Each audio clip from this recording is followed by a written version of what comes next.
Comme vous le savez, et parce que j'en parle dans quasiment chacune des vidéos de cette chaîne, le silence radio, c'est ce qui fait qu'on augmente nos chances de récupérer notre ex.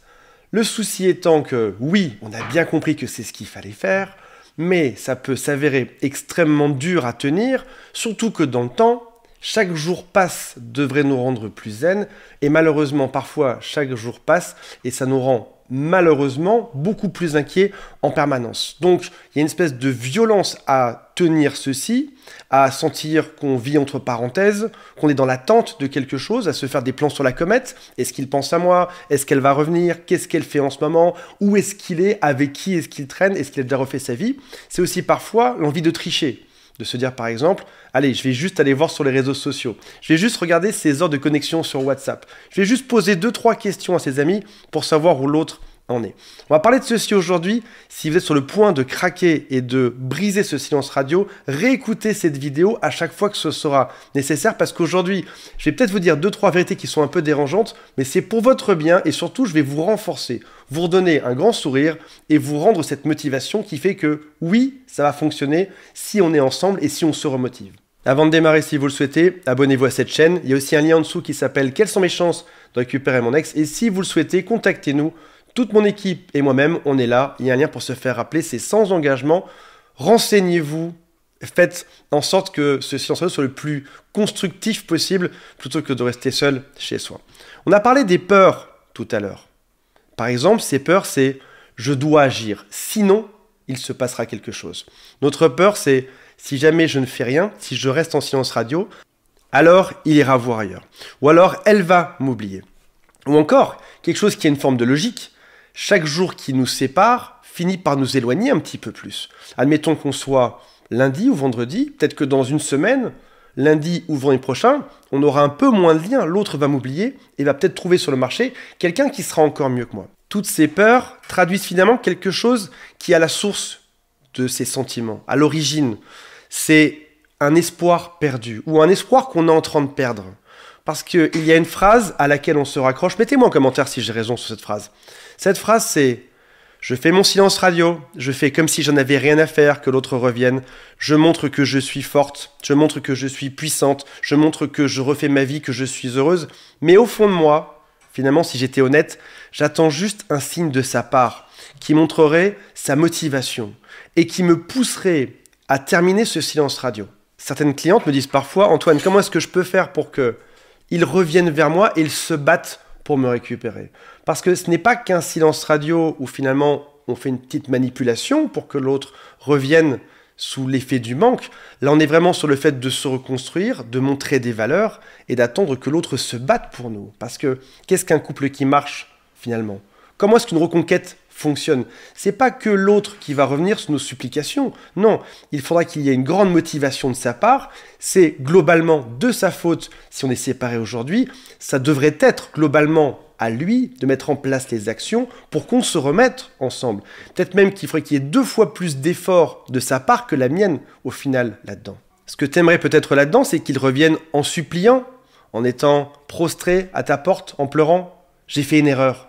Je sais qu'on doit être ensemble. Je sais que je me suis trompé. Je sais que je veux être avec toi, que tu es la femme de ma vie. Et puis finalement aussi, là-dedans, il y a aussi une question d'ego.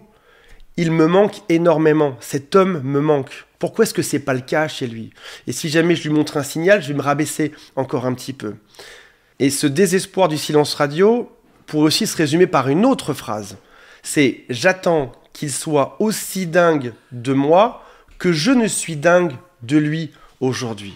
Je l'aime comme une dingue, je ferai tout pour lui et j'aimerais que ce soit identique chez lui. » Et donc, ce retrait est compliqué parce qu'on a toujours cette peur que ce soit pas le cas, que ce soit juste de notre côté. Quand je parle d'ego, ça peut être aussi une peur de se tromper ou de se faire avoir, de se faire filouter par une personne qui finalement nous aurait fait croire des choses, mais aujourd'hui, il est ailleurs, il en a rien à faire. Il y a quelque chose de dur là-dedans. Et l'étape d'après, qui est tout à fait logique, quand on vit dans cette espèce de dualité, je l'aime, mais je ne peux pas lui montrer, je l'aime, mais j'attends qu'il m'aime autant avant de faire un pas, c'est qu'on a envie de passer à l'action. Et en l'occurrence, je peux te poser une question et j'aimerais que tu y penses vraiment sérieusement quelques instants. Pour toi, une personne qui se bat pour son couple, c'est quoi? Et là, on va parler d'un paradoxe.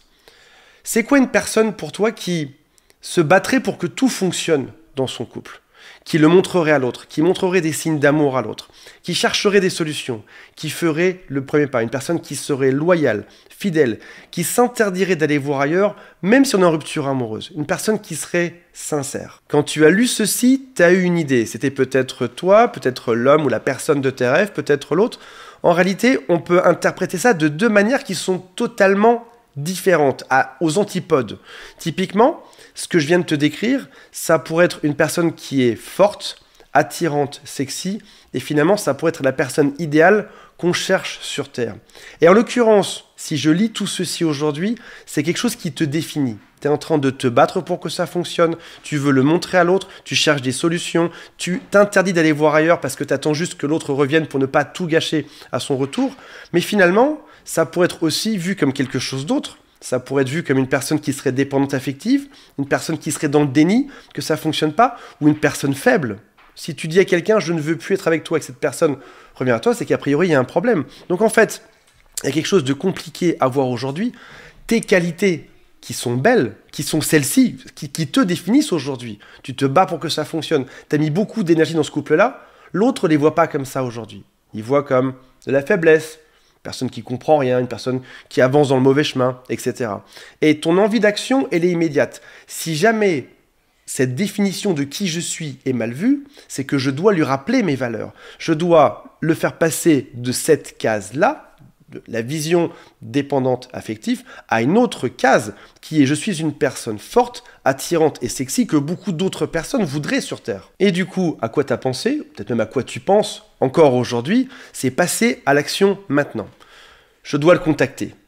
Je dois lui faire une lettre qui fait 300 pages pour lui rappeler nos bons souvenirs, pour lui montrer ma motivation, pour lui montrer que je suis honnête et que c'est une bonne chose, pour lui montrer que je compte plus que n'importe qui, pour lui montrer que tout est possible aujourd'hui si je cherche des solutions et si l'autre cherche aussi des solutions. Alors dans ce cas-là, il verra à quel point je suis sincère, il verra à quel point il s'est trompé, à quel point il a mal jugé la situation.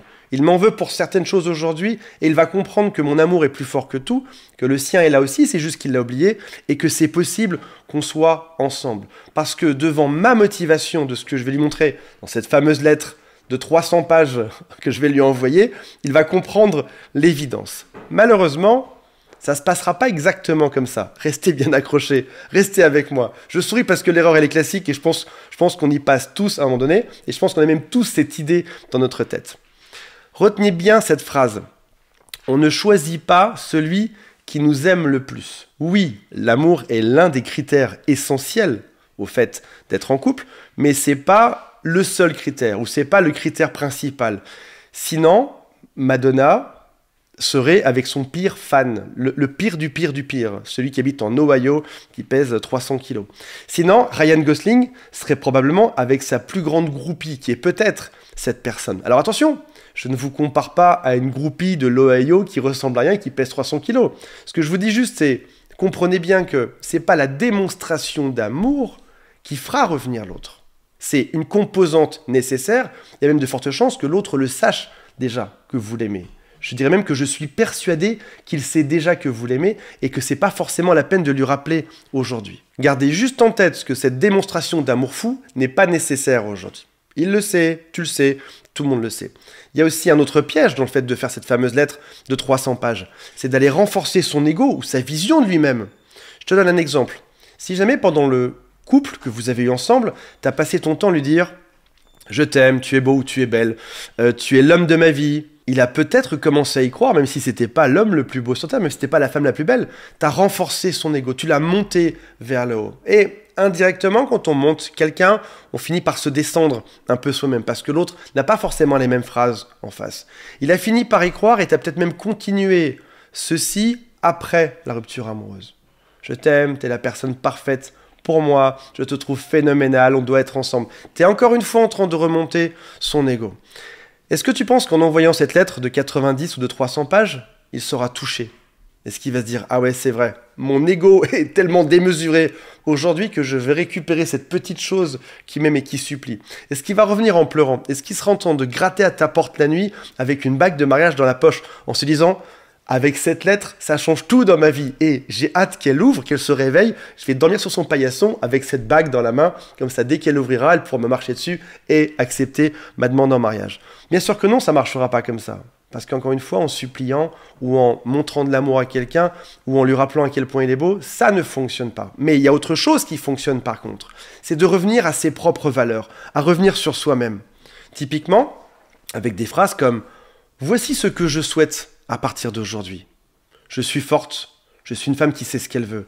Je suis une femme qui n'aime pas se laisser marcher dessus. Je suis une femme qui aime le respect. Je suis un homme qui aime se faire respecter. Je suis une personne qui sait ce qu'elle veut sur Terre. » Là, il y a quelque chose de sexy. Tu n'es plus en train de supplier quelqu'un qui te rejette. Non, tu es en train d'affirmer au monde entier quelles sont tes valeurs. Mes valeurs sont les suivantes. Je veux une personne qui, et je te laisse compléter la phrase, je veux une personne qui soit forte, qui soit indépendante. Prenons l'exemple de ce que tu peux vouloir si tu es une femme. Je veux un homme qui soit gentil. Je veux un homme qui soit beau. Je veux un homme qui soit fiable. Je veux un homme qui soit fidèle. Je veux un homme qui m'aime. Je veux un homme qui, le matin au réveil, se demande à chaque fois, chaque jour, comment est-ce que je vais pouvoir rendre cette femme heureuse aujourd'hui? Ça, c'est un bon début. Tu as en tout cas quelques valeurs et il faut enlever aucune d'entre elles.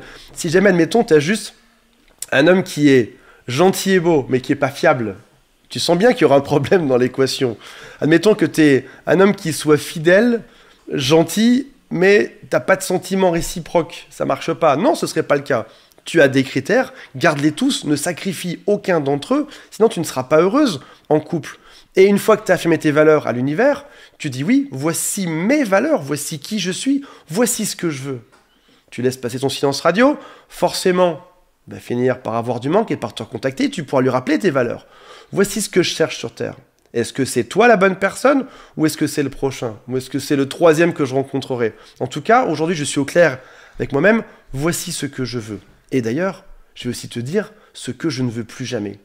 Être trompé, me faire ridiculiser, être rabaissé, être ignoré, ne pas recevoir de messages. Ça, c'est des choses que je ne veux plus dans ma vie.